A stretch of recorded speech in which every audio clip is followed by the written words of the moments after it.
अपनी कई समस्याओं के लिए कई बार हम स्वयं जिम्मेदार होते हैं। हर समय हर जगह बात करने की आदत कई बार हमें मुसीबत में डाल देती है। कई बार ऐसा भी होता है कि हम सोचते हैं कि अब तो हमने कह दिया, अब ना चाहते हुए भी ये काम करना ही पड़ेगा। अब मुंह से जो बात निकल गई उससे कैसे बदल सकते हैं। खुद की कई बातों में हम खुद ही उलझ के रह जाते हैं। कई बार क्रोध में आकर किसी को ऐसे शब्द कह जाते हैं जिसके लिए बाद में पछताना पड़ता है। आपने तो क्रोध में बोल दिया, पर सामने वाला उन बातों को भूल नहीं पाता। आपको शायद यह एहसास भी नहीं होता कि आपके शब्दों का उसकी दिल पे क्या असर हुआ है। कई बार मुंह से निकले शब्द रिश्तों को भी तोड़ देते हैं। इसलिए शब्द संभाल के बोलिए। शब्द के हाथ न पाव हैं, एक शब्द औषधि करे, एक शब्द करे घाव है। आपका एक शब्द किसी की जिंदगी भर का घाव बन सकता है और आपका एक शब्द किसी के जीने की वजह बन सकता है। आप विचार करें कि आपकी वाणी कैसी है। कई बार लोग कहते हैं कि हम तो सच कह देते हैं, फिर किसी को मिर्ची लगे तो लगे। आप सच कहते ही इसलिए कि किसी को चोट पहुंचे। उसको बात चुभनी चाहिए। जब किसी से काम निकालना हो ना, तब सच नहीं निकलता मुंह से, तब झूठी प्रशंसाएं निकलती हैं। सच अक्सर लोग तभी कहते हैं जब किसी को चोट पहुंचानी हो। यदि आपकी वाणी मधुर नहीं, आपकी वाणी से किसी के दिल को चोट पहुंचती है, किसी का दिल टूट जाता है, तो आपको सच बोलना भी अभी नहीं आया। कटुता को मन से त्याग दो, मीठे वचन कहो, वाणी का स्वर सुधार लो, बस हो गया भजन। यदि आपकी वाणी में मिठास है तो उस वाणी की मिठास में इतना प्रभाव है कि वो आपकी पूरी जिंदगी में मिठास भर सकती है। If you don't have money in your pocket, must have Honey on your tongue. आपके दन धन हो ना हो, पर यदि आपकी वाणी मधुर होगी तो सब आपका सम्मान करेंगे। आप स्वयं भी उसी व्यक्ति का सम्मान करोगे जो मीठा बोलता है। तीखा और कड़वा बोलने वाले व्यक्ति से सब दूर भागते हैं कि कौन सुनेगा इनको। कड़वे और तीखे शब्द किसी से भी नहीं सुने जाते, आप भी नहीं सुन पाएंगे। तो आपके बोले कड़वे शब्द कोई और कैसे सुन सकता है। खुदा को भी सख्ती पसंद नहीं थी बयान में, इसीलिए तो हड्डी नहीं दी जुबान में। तो क्या बोलना है, कैसे बोलना है, कहां बोलना है, कितना बोलना है, यदि हमें इन सब बातों की समझ हो जाए तो जिंदगी की सारी उलझनों से हम दूर हो जाएं। एक बार राजा भोज अपनी रानी के महल में गए। उनकी रानी अपनी सखियों के साथ बैठ के बातें कर रही थी। तभी राजा वहां आ गए और रानी से कुछ कहने लगे। तो रानी बोली, आओ मूर्ख।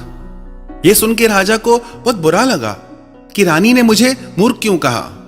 राजा उस समय तो वहां से चला गया और अपनी सभा में आके बैठ गया। वहां जो भी आता राजा उससे कहता, आओ मूर्ख। सबको लगा कि आज राजा को क्या हो गया है, क्यों सबको मूर्ख बोल रहे हैं, पर कोई भी राजा के डर से कुछ कह नहीं पाया। फिर उनकी सभा में कालिदास जी आए, जो भारत में संस्कृत के महान कवि भी माने जाते हैं। राजा ने उन्हें भी कहा कि आओ मूर्ख। तो कालिदास जी ने उनसे कहा, जो खाते हुए चलता है, जो बातें करते करते हंसता है, जो बीती बातों का शौक करता है और जो अपने किए गए काम का अभिमान करता है और जो दो व्यक्तियों के बीच आके बोलता है, इन पांचों को मूर्ख कहा जाता है। और मैंने इन पांचों बातों में से ऐसी कोई क्रिया नहीं की, ऐसी कोई हरकत नहीं की, आप मुझे मूर्ख क्यों कहते हो। तब राजा को समझ में आया कि रानी ने मुझे मूर्ख इसलिए कहा क्योंकि वो अपनी सखियों से बातें कर रही थी और मैं बीच में बोला। तो कहां बोलना है, कब बोलना है, कैसे बोलना है, कितना बोलना है, यदि हमको इस चीज की समझ नहीं होगी तो हमारे बोलने से हमेशा कोई ना कोई उलझन खड़ी हो जाएगी। आप कभी विचार करना, जितना भी आप बोलते हैं, क्या आपको उतनी बातें करने की जरूरत है। कभी ध्यान देना, जितना भी आप सारे दिन में बोलते हैं, यदि आप उसका 90% ना भी बोले तो भी आपका काम चल जाएगा। जो इंसान बहुत ज्यादा बोलता है, सब उससे दूर भागते हैं कि इसके पास बैठे तो उसकी बातें सुननी पड़ेगी, तो उतना ही बोलें जितना जरूरी हो। उतना बोलें जितना लोग आपको सुनना चाहें। मौन में बड़ी ताकत है। यदि कोई मूर्ख व्यक्ति मौन करके बैठ जाए तो वो भी लोगों को विद्वान सा लगता है। ज्यादा बोलने वाले लोग अक्सर उलझनों में फंस जाते हैं। आप कभी एक प्रयोग करके देखना, कहीं चार लोग आपस में बातें कर रहे हो, वहां आप खड़े होकर सिर्फ उनकी बातों को सुनना, पर खुद कुछ मत बोलना। थोड़ी देर में आपको लगेगा कि कितनी फालतू बातें कर रहे हैं ये लोग, कोई मतलब नहीं इन बातों का। पर जब आप खुद भी उनके साथ बातों में लग जाते हो तब आपको पता भी नहीं चलता कि आप स्वयं भी व्यर्थ की बातें कर रहे हो। हमारी जिंदगी के कितने झगड़े दूर हो जाएं अगर हम ये सीख जाएं कि कब चुप रहना है और कब बोलना है। हर जगह चुप रहना भी अच्छा नहीं, हर जगह बोलना भी अच्छा नहीं। हमने देखा है लोगों को कि किसी की कही बातों को कई बार वो जीवन भर नहीं भुला पाते, हृदय में बैठ जाते हैं शब्द। किसी के प्रिय वचनों को लोग हृदय में बिठा लेते हैं, कई बार किसी की कही कड़वी बातों को भी लोग हृदय से निकाल नहीं पाते। आपको आपके जीवन में कौन सा स्थान मिलेगा वो आपके बोलने पे निर्भर करता है कि आप कैसे बोलते हैं। आपके बोलने पे निर्भर करता है कि आपको सम्मानजनक जीवन मिलेगा या आपको अपमान मिलेगा। आपके बोलने पे निर्भर करता है कि लोग आपको प्यार करेंगे या लोग आपसे परेशान रहेंगे। और चीजों की चाहे हमें समझ हो या नहीं हो, पर इतना जरूर करें कि अपनी बोलचाल को थोड़ा संयमित करें, सभ्य करें। जितना हम बोलते हैं उतना बोलने की हमें जरूरत नहीं। यदि हमारे पास धन है, अगर हम जरूरत से ज्यादा खर्च करेंगे तो हो सकता है एक दिन हमें तकलीफ हो जाए। ऐसे ही वाणी है, जरूरत से ज्यादा इसका उपयोग करने पर हमें परेशानियों का सामना करना पड़ता है। कई बार लोग कहते हैं कि अच्छा हुआ उस परिस्थिति में हम चुप रहे, हम बच गए, क्योंकि हमने कुछ बोला ही नहीं। यदि बोलते तो फंस जाते। हम कई बार बोल के खुद को खुद फंसा लेते हैं, फिर कहते हैं क्या करें। तो अपनी वाणी को संयमित कीजिए और उतना बोलिए जितना जरूरी हो, और वो बोलिए जिससे आपका भला हो, जिससे औरों का भला हो, जिससे सबका भला हो। किसी की दिल टूट जाए ऐसी वाणी मत बोलिए। हां, सच बोलिए, सच बोलना भी चाहिए, पर अपनी सच्चाई में थोड़ी मधुरता भी लाइए। आप अपनी वाणी को ऐसा बनाइए कि हर कोई आपको सुनना चाहे कि थोड़ा और बोलो। ऐसी वाणी मत बनाइए कि लोग कहें कि बस अब चुप करो। आप चाहें तो अपनी वाणी से सब कुछ प्राप्त कर सकते हैं, और आप चाहें तो अपनी वाणी से सब कुछ गंवा सकते हैं। सब आपके हाथ में। आपकी वाणी का प्रभाव आपके रिश्तों में, आपके जीवन में, आपके परिवार पे सब जगह पड़ता है। एक राजा अपने गुरु के आश्रम में अपने गुरुजी से आशीर्वाद लेने गया कि मेरा इतना जीवन निकल गया, मुझे आशीर्वाद कीजिए कि मुझे संतान प्राप्त हो। मेरा कोई पुत्र नहीं है, मेरा वंश कैसे चलेगा।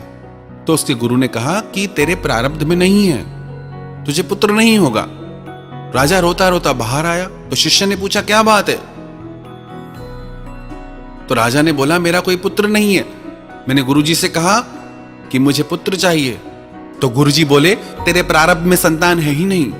वो गुरु समर्थ थे तो शिष्य भी समर्थ था। गुरु के सानिध्य में रह के उसे भी शक्तियां प्राप्त हो गई। वो बोला कोई बात नहीं, गुरुजी आपको संतान नहीं दे रहे, मैं दे सकता हूं। राजा तो जिससे प्रसन्न हो गया बहुत। राजा बोला आप जो कहोगे मैं दूंगा, पर मुझे संतान चाहिए। तो गुरुजी के शिष्य ने उसे कहा कि मैं तुम्हें आशीर्वाद देता हूं, वरदान देता हूं कि तुम्हें पुत्र जरूर होगा। फिर वो शिष्य अहंकार में भर के अपने गुरुजी के पास आया और कहने लगा कि आपने तो राजा को संतान नहीं दी, पर मैंने दे दी। गुरुजी बोले बेटा तू समझा ही नहीं, उसके भाग्य में संतान है ही नहीं।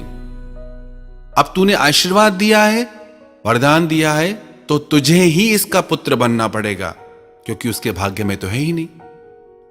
और तेरा वचन असत्य नहीं हो सकता, क्योंकि तूने मुझसे शिक्षा ली है, तो तेरा जल्दी ही यह शरीर छूटेगा और तू उसका बेटा बनेगा। जब शिष्य ने यह बात सुनी तो रोने लगा कि ये मैंने क्या कर दिया। फिर गुरुजी के चरणों में गिर के माफी मांगने लगा कि अब क्या उपाय है। गुरुजी बोले अब तूने बोल दिया है तो ये होके ही रहेगा, पर जब तक तू कुछ बोलेगा नहीं तब तक तू जीवित रहेगा। जैसे ही तू कुछ बोलेगा तू वापस उस देह से मुक्त हो जाएगा, तेरे को मोक्ष मिलेगा। और कुछ दिन में ऐसा ही हुआ, शिष्य का शरीर छूटा और राजा को पुत्र की प्राप्ति हुई। राजा बहुत प्रसन्न था, पुत्र धीरे धीरे बड़ा होने लगा, युवा होने लगा, पर वो कुछ बोलता ही नहीं था, चुप चुप रहता था। राजा को बड़ी चिंता हुई। उसने देश विदेश के वैद्यों को, हकीमों को दिखाया, पर उसकी आवाज न निकले। राजा ने बोला, जो भी मेरे पुत्र को बुलवा देगा, उसकी वाणी को जागृत कर देगा, उसको मैं अपना आधा राज्य दे दूंगा। धीरे धीरे पुत्र युवा हो गया। एक दिन ये राजकुमार अपने अंगरक्षकों के साथ वन में गया। वन में इस राजकुमार ने देखा कि एक पेड़ पे दो पक्षी थे।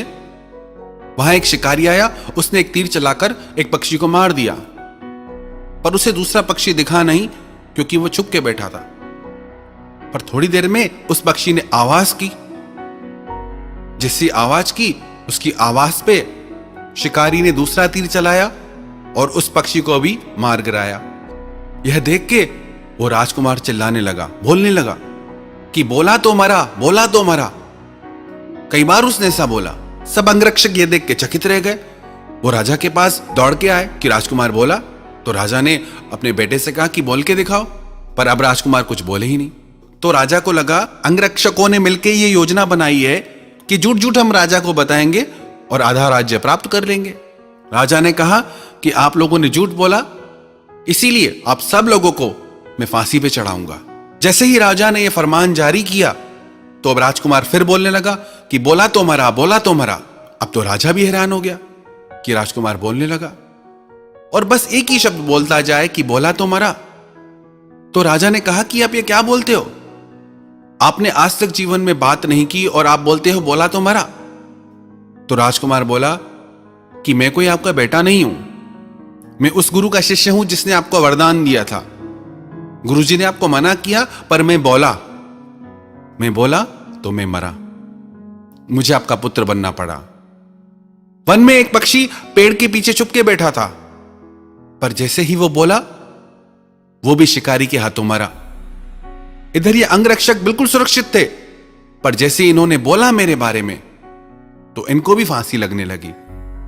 बोला, महाराज, अब मैंने भी बोला है तो मेरा जीवन यहीं पूरा होता है। कई बार हम अपने बोलने की वजह से ऐसी ऐसी बातों में फंस जाते हैं जिनसे हमारा दूर दूर तक कोई लेना देना नहीं होता। आप यदि ये सीख जाए किससे बोलना है, क्या बोलना है, कितना बोलना है, तो आपकी जिंदगी की सारी परेशानियां दूर हो जाएंगी। आपकी जिंदगी की अधिकतर उलझनें आपके बोलने के वजह से ही आपके जीवन में है।